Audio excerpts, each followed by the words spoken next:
আমাকে আইনজীবী হিসেবে পরিচয় করিয়ে দিয়েছে, কিন্তু আমি আইনজীবী হিসেবে পরিচয় দিতে খুব একটা স্বাচ্ছন্দ্য বোধ করি না। কারণ হচ্ছে আমরা ছোটবেলা থেকে শুনেছি আইনজীবীরা হচ্ছে সোশ্যাল ইঞ্জিনিয়ার, কিন্তু আমরা এখানে এসে দেখি আইনজীবীরা হচ্ছে মানি ইঞ্জিনিয়ার। এখানে লয়াররা পয়সা ছাড়া কিছুই বসে না। এই কারণে আমি আমার এই পরিচয়টাকে সবসময় গোপন করে রাখতে চাই। তো আমি আজকে নাগরিকের অবস্থান থেকে সংবিধান নিয়ে কিছু বলার চেষ্টা করব, কিন্তু সংবিধান নিয়ে বলার আগে আমি যেটা বলবো যে এই সংবিধান এটা আসলে কি, এটা আমাদের কার কি কাজে লাগে। সত্যিকার অর্থে বলি যে as a citizen of the society এই সংবিধান আমার কোনো কাজে লাগে না। আপনারা চিন্তা করে দেখুন যে সংবিধান থেকে আপনারা কি পান। এই সংবিধানে আপনার জন্য কি লেখা আছে? বলা হয়েছে আপনি এই দেশের রাষ্ট্রের মালিক, কিন্তু আপনি মালিকানার কি পান? মালিকানার সুফল কি পান? আপনার 5 কাঠা সম্পত্তি থাকলে আপনি সেটা ভাড়া দিয়ে কিছু পাবেন, গাছ লাগিয়ে ফল পাবেন, কিছু বাড়ি ঘর করে থাকতে পারবেন, কিন্তু এই রাষ্ট্রের যে মালিক, এই মালিক হিসেবে আপনি কি পান? হ্যাঁ, আপনার কারো পিতার কিছু জমি আছে, কারো দাদার কিছু জমি আছে, নিজের নামে কিছু জমি আছে, সেটা কিন্তু আবার সংবিধান দিয়েই ইসের প্রোটেকশনের কথা বলা আছে, বা এই প্রোটেকশনের জায়গায় কয়েকটা মৌলিক অধিকারের কথা বলা আছে। আপনাদের সবার যে মৌলিক অধিকার আছে আমাদের 15টা। এই মৌলিক অধিকারগুলি কখন আপনার কাজে লাগে? যখন দেশে রুল অফ ল থাকে তখন কাজে লাগে।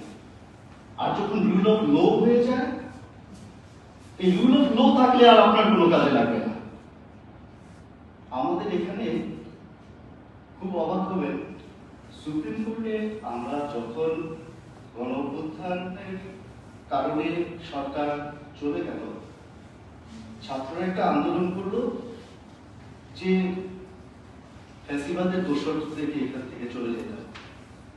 তখন সুপ্রিম কোর্টের চিফ জাস্টিস সহ কয়েকজন বিচারপতি রিজাইন দিলেন স্বেচ্ছায়।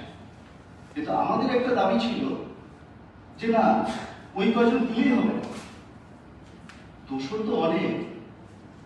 দোষর বলতে কি বোঝাচ্ছে যে আওয়ামী লীগ যাদেরকে নিয়োগ দিয়েছে, আওয়ামী লীগ তো মোটামুটি সবাইকে নিয়োগ দিয়েছে।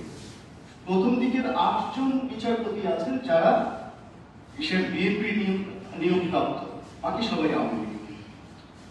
এখন একটা প্রশ্ন আসলো যে যদি আওয়ামী লীগের সবাইকে এখান থেকে সরিয়ে দেওয়া হয়, তাহলে 8 জন বিচারপতি কি সুপ্রিম কোর্ট চালাতে পারবে? তো দেখা গেল যে পারবে না। এটা একটা প্রশ্ন আসলো। তারপরে কথা আসলো যে তাহলে অ্যাটলিস্ট এখানে অনেক করাপশনের কথা চলে, তো যারা করাপশন করে তাদেরকে সরিয়ে দেওয়া হোক। আপনারা দেখবেন ফেসবুকে কিছুদিন একটা ছবি এসেছিল, আবুল হাসনাত বলেছিল যে এখন একজন সিটিং জাজ তাকেও চলে যেতে হবে, কিন্তু উনি যান বহাল তবিয়তে আছে। দুর্নীতিগ্রস্ত জাজরাও বহাল তবিয়তে আছে। এখনো আন্দোলন হচ্ছে, সুপ্রিম কোর্টে বিভিন্ন লয়ার গ্রুপ আন্দোলন করছে যে দুর্নীতিগ্রস্ত বিচারপতিদের যেতে হবে। যদি আপনারা ধরে নেন যে দুর্নীতিগ্রস্ত বিচারপতি সুপ্রিম কোর্টে আছে, তাহলে কি আপনারা ভাবতে পারেন যে আপনার মৌলিক অধিকারগুলি নিশ্চিত হবে? কোনোদিন হবে না। কারণ হচ্ছে এখানে যার পয়সা বেশি সে বিচার পাবে। যেখানে জুডিশিয়ারিতে দুর্নীতি হয় সেখানে ভাই এখানে মৌলিক অধিকার, এখানে আইন, এখানে কোনো কিছু আপনাকে ডিফেন্স দিতে পারবে না, কারণ পয়সাওয়ালারা কিনে নিয়ে যাবে। আপনি যদি 500 টাকা দিয়ে কাউকে কিনতে চান, আপনার অপোনেন্ট 5000 টাকা দিয়ে তাকে কিনবে।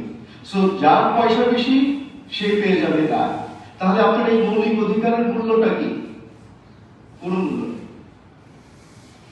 এই একজন নাগরিক হিসেবে তাহলে আমার যে অধিকারগুলির কথা বলা হয়েছিল সেটা আমি কোথাও নিশ্চয়তা পাচ্ছি না, যেহেতু জুডিশিয়ারি করা হয়ে গেছে। এখন তাহলে এখানে আর কি থাকলো? এখানে থাকলো কতগুলি পদ পদবীর নাম। আপনার মৌলিক অধিকার পাইলেন না, থাকলো কতগুলি পদ পদবী। পদবীগুলি কি? প্রেসিডেন্ট সাহেবের নিয়োগ কিভাবে হবে, প্রাইম মিনিস্টার কিভাবে হবে, মন্ত্রী পরিষদ কিভাবে হবে, দেশের পার্লামেন্টের সদস্যদের নির্বাচন বা তারা কিভাবে আসবে, তারপরে আসে হলো সুপ্রিম কোর্টের জাজরা কিভাবে নিযুক্ত হবেন, তারপরে আসে অ্যাটর্নি জেনারেল কিভাবে আসবেন, ইলেকশন কমিশন কিভাবে আসে, এইসব বিধান দিয়ে এই বইটা পড়া। তাইলে তারা আপনার মৌলিক অধিকার ছাড়া আর কিছু নাই সেটাও নিশ্চিত না, কিন্তু তাদের অবস্থানটা নিশ্চিত, তাদের বেতন ভাতা নিশ্চিত। তাহলে এই সংবিধানটা কার কাছে আসে? এই সংবিধানটা দিয়ে যাদের পদগুলি তৈরি করা হয়েছে শুধু তাদেরই কাজে আসে, আর বাকিদের কোনো কাজে আসে না। বাকিরা এখানে 225টা পৃষ্ঠা আছে, আমরা ছোটবেলায় পৃষ্ঠায় লিখতাম 24টা তাই 1 পৃষ্ঠা, 96টা পেজ হতো, সেই হিসাবে এখানে 2.5 পৃষ্ঠা কাগজ আছে। যদি খালি থাকতো আমি আমার ছেলেকে দিয়ে অ আ ক খ লিখাতে পারতাম, অথবা জহির ভাই কবিতা লিখতে পারতেন, কিন্তু সেই সুযোগও নাই। তাহলে এই সংবিধানের মূল্যটা কি? এই সংবিধানের মূল্য নাগরিকের কাছে কিছুই নাই। এই সংবিধানের জন্ম হয়েছে 52 বছর যাবৎ, 52 বছর যাবৎ সংবিধান হয়ে 153টা দফা নিয়ে এই সংবিধান হয়েছে, 17টা সংশোধনী হয়েছে। আপনারা জানেন আমেরিকান কনস্টিটিউশনে 8টা দফা আছে, 250 বছরে তারা সংশোধন করেছে 27টা, আর আমরা 52 বছরে সংশোধন করেছি 17টা। কিন্তু আমরা মানুষকে কোনো শান্তি দিতে পারিনি। 75-এ একটা সরকারকে চলে যেতে হয়েছে, তারপরে জিয়াউর রহমান সাহেবকে চলে যেতে হয়েছে, তারপরে এরশাদ সাহেবকে চলে যেতে হয়েছে, তারপরে 96-এ খালেদা জিয়াকে চলে যেতে হয়েছে, এইবার চলে যেতে হলো শেখ হাসিনাকে।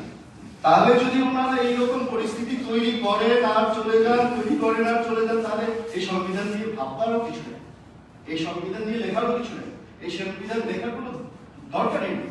এখানে আমাদের আশার এই বিশেষ কি বলে তুষারের এত চিন্তা করবার আসলে কোনো দরকার নেই।